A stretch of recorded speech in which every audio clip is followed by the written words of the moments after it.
Hi, welcome back. It's Bobby Shields here at Dogbone Knives. I've got a few knives going here. I want to make the announcement that I've got my Etsy shop open right now. There's very limited supply of knives. I just mainly one-offs so far, but I think there's I put 6 up. So anyway, here's one I've got. I'm nasty. I've been grinding, so I don't want to get them out too much. But anyway, I've got this one here. It's got the Damascus elk antler in it, and then I've got some other knives there that I've got on right over here. Oh, up. And I've wrapped up in this to keep from getting them nasty, which I'm nasty anyway. Here's this one. It's a little knife. Comes with in a Kydex sheath. It's green. Comes with a fire starter with a lanyard and a antler bead on it. So maybe you can see it. It's not looking too good on mine on the monitor there. Anyway, so that. Here's the knife. It's a little caper, potato peeler, or whatever you need. You can cape, pare, do whatever with it. I've got it oiled up, keep it from rusting. It's got the hamon on it. It's a cocoa bolo handle with a lanyard and an hourglass shaped the palm swelled handle on it. Got this in the sheath. You can make it right or left-handed, either one you want with that. Trying to get ready to go to Colorado. I know anybody that watches this or has watched me for the last couple of years knows that I take one knife to test and prototype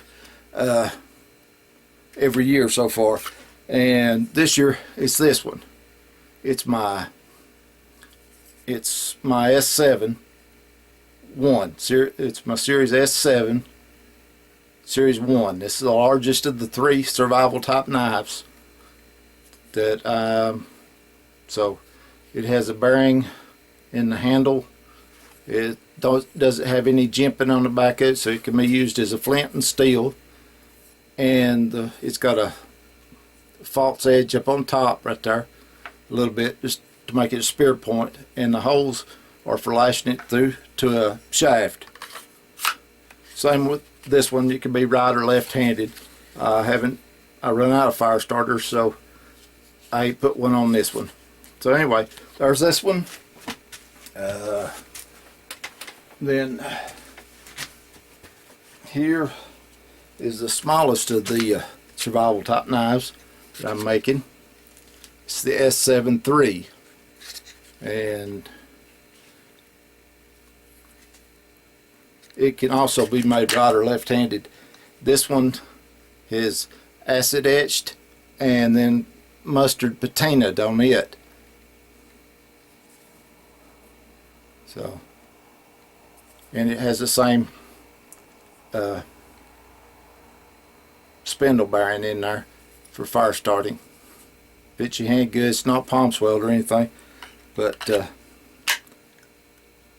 then the next one is,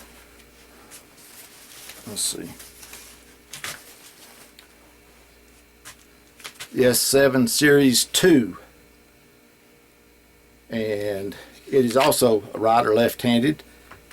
It's also been mustard patinaed some.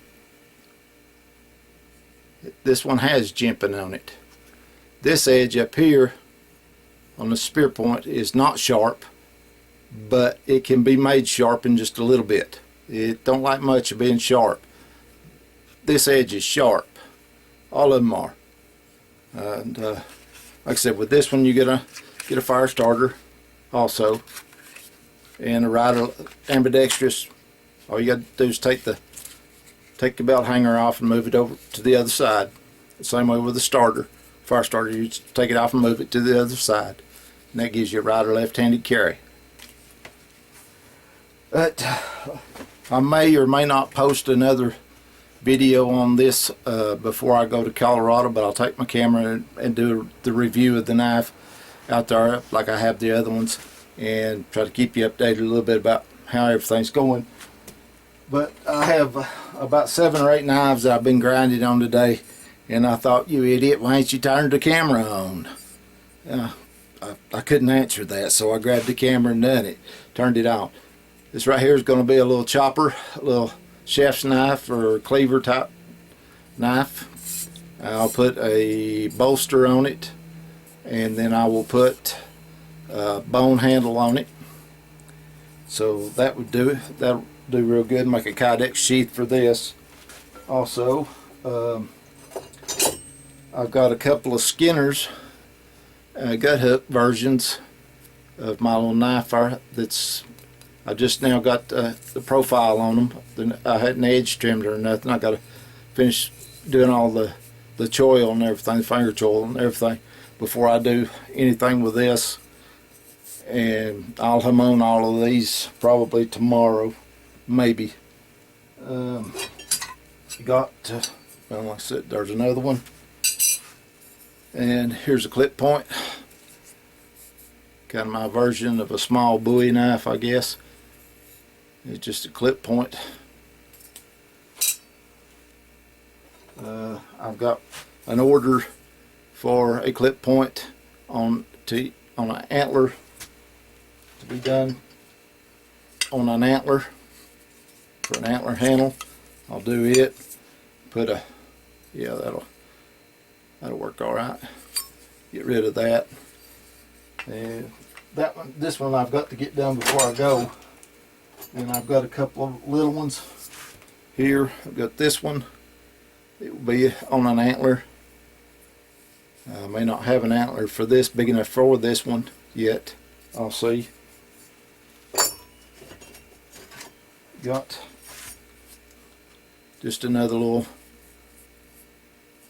nice carrying knife that's all around apple peeler, cutter, whatever you want. And it's just kind of my all-around knife. Something like this. It's rounded, fits your hand pretty good, and it'll be also be on a bone handle. Let's see, done that one. Here's the other one I was looking for. There's a little bolo style. It's got the front belly on it right there. If he doesn't make one of these, I'd try it anyway, just see what I could do. Then I've got the jimping on the back. So far, they've not been heat treated yet. They just took them off the grinder not more than 20 minutes ago after been grinding nearly all day. And I've got a couple of these little knives. These are not completely shaped or nothing, but they're going to be little clip points.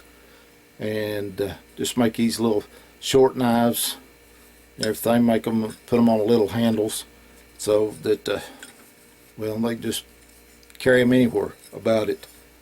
Just have a little backup knife if you ever need another one. You know, in the woods I always carry 3 when I go to the woods, 3, so that and no wet rock. So anyway, here's this one. I've got to grind out these choils right here and make them all good and smooth. This one's almost done there. So anyway, like I said, I was grinding away, jamming to the radio, and had the air conditioner on. I just go into town, and I thought to myself, I said, you know, I ought to film this. I thought, well, where's the camera? And I looked over and it's sitting on the shelf, and I thought, Dad, blame it, why don't you just go ahead and turn it on? So that was my oversight. I've missed all of that. But anyway, I just thought while I was in here doing this, and before it gets much hotter, I'm going to end it in here and let you know that my Etsy store is open. I have 6 knives available, and if you contact me about one of these right now or whatever like that, I'm going to start on them probably tomorrow. hopefully I'll heat treat them. Hopefully I can get them heat treated tomorrow and in the dry ice if I can find any. If I find it, I'll put them in it. If I don't find them, they'll wait till I get back, because I don't want to do the process without doing everything that I do to the knife.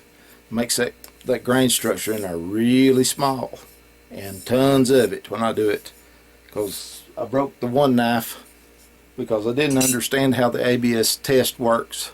I do now, but so I'm not going to try to bend one again for a long time till I get ready maybe to take an ABS test. Don't know, but anyway, that's what I thought I'd let everybody know. So till next time, it's Bobby Shields, Dogbone Knives, saying God bless.